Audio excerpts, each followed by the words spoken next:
Renungan Harian Katolik, Rabu 1 April 2026. Buka hatimu. Yudas yang hendak menyerahkan dia itu berkata, "Bukan aku, ya Rabi." Kata Yesus kepadanya, "Engkau telah mengatakannya." Matius 26 ayat 25. Saudara-saudara, ada peribahasa yang mengatakan, serapat-rapatnya bangkai ditutupi, akan ketahuan juga. Peribahasa ini hendak mengatakan bahwa serapi-rapinya suatu kejahatan direncanakan dan disembunyikan, pasti suatu saat akan terbongkar dan diketahui orang juga. Rencana jahat merupakan rencana kuasa kegelapan yang menuntun orang kepada budaya kematian. Bacaan Injil hari ini menampilkan sebuah peristiwa yang patut kita renungkan bersama. Yudas Iskariot menyimpan rencana jahat untuk mengkhianati dan menyerahkan Yesus. Dia sudah dikuasai dan dirasuki oleh kuasa kegelapan yang mengarah kepada kematian. Walaupun Yudas menutupinya dengan mengatakan, "Bukan aku, ya Rabi," rencana jahat ini tetap terbongkar di hadapan Tuhan. Kuasa kegelapan selalu dikalahkan oleh kuasa Allah. Kehadiran nama Yudas dalam Injil hari ini dilanjutkan dengan menyajikan sebuah peristiwa yang sangat istimewa dalam iman kita, yakni perjamuan Paskah yang dilaksanakan Yesus bersama para muridnya. Perjamuan itu berpusat pada Yesus, yang artinya bahwa memang sudah saatnya bagi Yesus untuk melaksanakan karya penyelamatan Allah. Godaan untuk tidak setia, berkhianat, dan meninggalkan iman begitu dekat dengan kehidupan manusia. Sejumlah jabatan yang ditawarkan, sejumlah rasa nyaman, jaminan kebahagiaan duniawi atau kekayaan, sering ditawarkan kepada kita untuk tidak jujur, tidak setia kepada panggilan hidup, bahkan iman kita sendiri. Karena harta dan kedudukan, kita sering tergoda untuk meninggalkan kejujuran hati, kebenaran, bahkan juga iman kepercayaan kita kepada Tuhan. Kisah pengalaman Yudas mengajarkan kepada kita untuk berani tegar menghadapi godaan.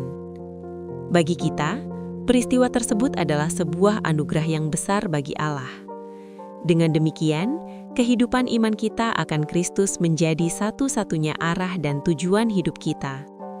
Kesiapan dan keterbukaan hati untuk mau menerima dan mengimani Kristus yang akan kita kenang kembali penyalipannya pada hari Jumat nanti, menjadi kunci bagi kita untuk senantiasa mau membuka hati, serta menghadirkan Kristus dalam hati dan perbuatan kita setiap hari. Peristiwa ini hendak mengajarkan kepada kita bahwa sekalipun saat ini mungkin kita sudah menjadi Yudas-Yudas yang lain, Yesus masih memberikan kesempatan kepada kita untuk kembali kepadanya. Dia selalu membuka kedua tangannya bagi kita, walaupun kita telah menjualnya dengan segala macam tujuan. Dia tetap setia menunggu kita untuk kembali kepadanya. Semoga dengan merenungkan perilaku Yudas, kita semakin menyadari kerapuhan kita.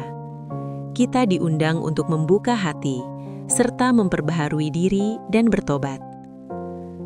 Sambil menghayati pekan suci dan memasuki Trihari Paskah besok sore, marilah kita merenungkan betapa kita pun seperti Yudas. Kita menipu diri, kita tahu bahwa kita salah, kita berdosa, tetapi kita berpura-pura tidak salah. Di hadapan banyak orang, kita menampilkan diri sebagai orang baik-baik. Semoga sengsara dan wafat Tuhan yang akan kita rayakan menghapus dan menghancurkan kemunafikan kita. Dan saat merayakan Paskah Tuhan, kita membuka hati menjadi manusia baru berkat rahmat-Nya. Manusia baru yang suci lahir dan batin, perkataan dan perbuatan kita. Godaan untuk memenuhi kesenangan pribadi kerap kali menjadi tantangan orang beriman saat ini. Rajin melayani, tetapi sebenarnya karena keinginan dipuji. Siap dipilih dalam kepanitiaan atau pengurus gereja, tetapi memandangnya sebagai karir. Dekat dengannya secara fisik, ternyata tidak menjamin kebijaksanaan hati. Motivasi tak lagi murni demi kemuliaan namanya, tetapi demi kemuliaan nama pribadi. Dengan belas kasihnya, Yesus ingin agar kita kembali kepadanya. Ketika pilihan-pilihan kembali datang, ingatlah bahwa yang datang dari roh baik akan mendekatkan kita kepadanya. Sedang yang datang dari roh jahat menjauhkan kita darinya, membuat kita terpuruk dan jatuh dalam dosa. Ya Tuhan, kasihanilah kami orang berdosa ini, dan kuatkanlah kami agar mampu menjadi saksi cinta-Mu di dunia ini. Demikian renungan hari ini. Selamat beraktivitas. Semoga semuanya lancar, sukses, serta selamat. Tuhan memberkati.